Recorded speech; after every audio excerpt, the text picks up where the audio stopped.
Need based हमने 37 संस्थान अभी तक शुरू किया और 103 संस्थानों की हमने नोटिफिकेशन की। अब हमने स्टडी किया कि कई जगह तहसीलें बहुत दूर है, सब तहसीलें बहुत दूर है, पटवार सलकर बहुत दूर है, वहाँ भी नीड बेस्ड असेसमेंट कर रहे हैं और वहाँ भी नीड बेस्ड होगा, नियुक्तियाँ भी कर रहे हैं और साथ में हम संस्थान भी खोल रहे हैं। गाँव का करके विकास आत्मनिर्भर राज्य की दिशा में सरकार कर रही सार्थक प्रयास।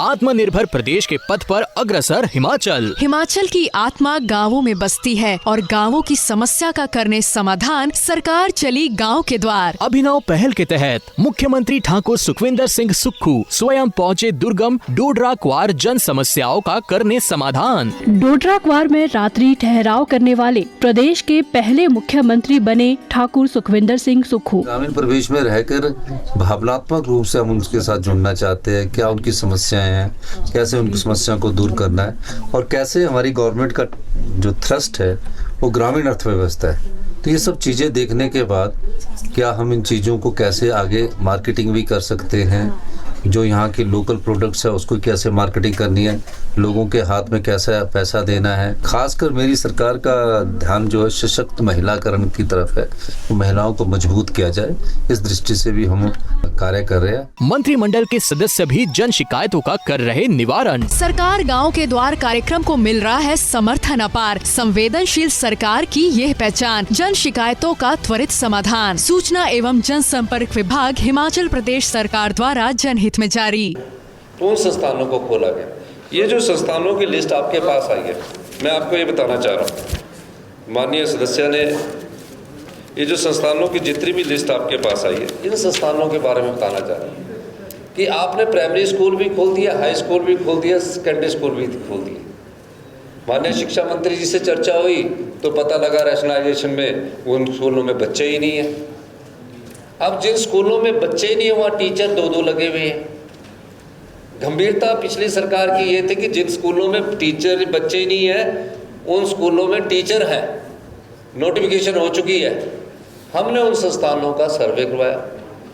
माननीय शिक्षा मंत्री जी हमारे अपने आप ही व्यक्तिगत स्कूलों का दौरा भी किया, प्राइमरी एजुकेशन का भी दौरा किया, रिमोटेस्ट एरिया में भी। तो एक नीतिगत फैसला किया गया कि हम सरकारी स्कूलों में गांव के जो बच्चे पढ़ने आते हैं उनको हम धोखा दे रहे हैं। शिक्षा मंत्री जी ने अपने क्षेत्र के भी, मेरे क्षेत्र के भी, जहां बच्चों की संख्या नहीं थी, जहां सिर्फ टीचरों की संख्या थी। अब एक स्कूल है लाहौल स्पीति में, हंसा स्कूल, मेरे ख्याल सीनियर सेकेंडरी स्कूल है, उसमें 7 टीचर थे, बच्चा एक था। 8 टीचर थे, 3 बच्चे थे। अब 8 टीचर 3 बच्चों को पढ़ा रहे हैं। मैं आपको इसलिए विस्तृत देना चाह रहा हूँ कि पिछली सरकार की गंभीरता देखिए। हम सिर्फ टीचरों को ये नहीं रख रहे कि उनको एडजस्ट करना, हमने टीचरों से बच्चों की क्वालिटी पर भी अच्छा इफेक्ट पड़े, उस दृष्टिकोण से हमने कार्य किया। हम शिक्षा संस्थान वहाँ खोलेंगे जहाँ बच्चों की संख्या होगी, वहाँ पूरे टीचर भी हम उपलब्ध करवाएंगे। हमने शिक्षा की क्वालिटी को सुधारने के लिए जो पूर्व मुख्यमंत्री जी जयराम ठाकुर जी और आपके मंत्रिमंडल के सदस्य दोषी है, जिसके कारण गुणात्मक शिक्षा में हम 22वें स्थान पर पहुंचे, हमने शिक्षा के स्तर को मजबूत करने के लिए हर शिक्षा स्थान में जहां बच्चों की संख्या थी टीचर उपलब्ध करवाए जहां बच्चों की संख्या थी। माननीय अध्यक्ष महोदय, पहली कक्षा से उनको ये ना लगे इंग्लिश मीडियम स्टार्ट किया जाएगा। माननीय अध्यक्ष महोदय, हमने इसलिए संस्थानों को खोला, जिन संस्थानों को बंद किया वहाँ क्वालिटी एजुकेशन के लिए हमने फैसला लिया और हम प्रेजेंट में Rajiv Gandhi day boarding school गुणात्मक शिक्षा के लिए बना रहे हैं। कोई भी सरकार उस क्षेत्र की परिस्थितियों के हिसाब से, उस क्षेत्र की नीड बेस के हिसाब से संस्थान खोलती है। जो पिछले संस्थान थे जो कि भारतीय जनता पार्टी के समय खुले थे, जिसमें 800 के करीब संस्थान आपने खोले थे, सरकार का, हमारे कैबिनेट का फैसला था कि ये संस्थान चुनावों से 6 महीने पहले जून से स्टार्ट हुए खुलने और ये आगे तक मतलब चुनावों की जब तक नोटिफिकेशन हुई तब तक खुलते रहे। महज नोटिफिकेशन करना उद्देश्य नहीं है, तो जनता को धोखा देना भी होता है। अगर उस नोटिफिकेशन करने से पहले आप चुनावों से 2 साल पहले भर्तियां कर लेते और भर्तियां करने के बाद उन संस्थानों को खोलते तो उचित होता है। हमारी सरकार ने, कैबिनेट ने पुनर्विचार किया। पुनर्विचार करने के बाद पाया कि नीड बेस्ड, मेरी पहले की स्टेटमेंट है, नीड बेस्ड जहाँ भी होगा उन संस्थानों को खोला जाएगा। अब नीड बेस्ड का एक मैं उदाहरण देना चाहता हूँ। रणधीर शर्मा जी ने बोला कि एम्स में चौकी है, उसको आप कर दो, हमने उसको रेगुलाइज कर दिया, नीड बेस्ड था। रणधीर जी बीजेपी के एमएलए, हमारी रीना कश्यप जी बैठे हैं, इन्होंने बोला कि हमें राजगढ़ में एक्शन ऑफिस दे दो। हमने निसंकोच नीड बेस्ड देखा कि वहाँ ज़रूरत है और हमने इनका एक्शन ऑफिस खोल दिया। उसी तरह हमने देरा में देखा कि वहाँ चीफ इंजीनियर एसपी का ऑफिस खुलना चाहिए, नीड बेस्ड है, हमने देरा में नीड बेस्ड एसपी ऑफिस खोल दिया। भटियात में जैसे, फिर भटियात में हमने डीएसपी ऑफिस खोल दिया, नीड बेस्ड बता रहा हूँ। उसके बाद वहाँ एससी इलेक्ट्रिकल का ऑफिस देरा में खोला गया और बीएमओ का ऑफिस देरा में 3 कंस्टिट्यूंसी में दर्ज नहीं था, हमने नीड बेस्ड खोल दिया गया। माननीय अध्यक्ष महोदय, आप चंबा से हैं और मैं जानता हूं कि पिछली बार हमारे साथी हंसराज जी घोर विपक्ष में थे। एक होता विपक्ष, एक होता अपनी सत्ता में जब उनके कार्य ना हो लास्ट समय में तो घोर विपक्ष होता है।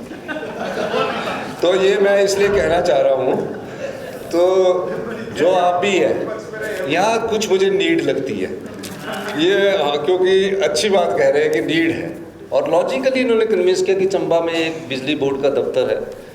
मैं चाहूँगा कि इसका असेसमेंट की जाएगी।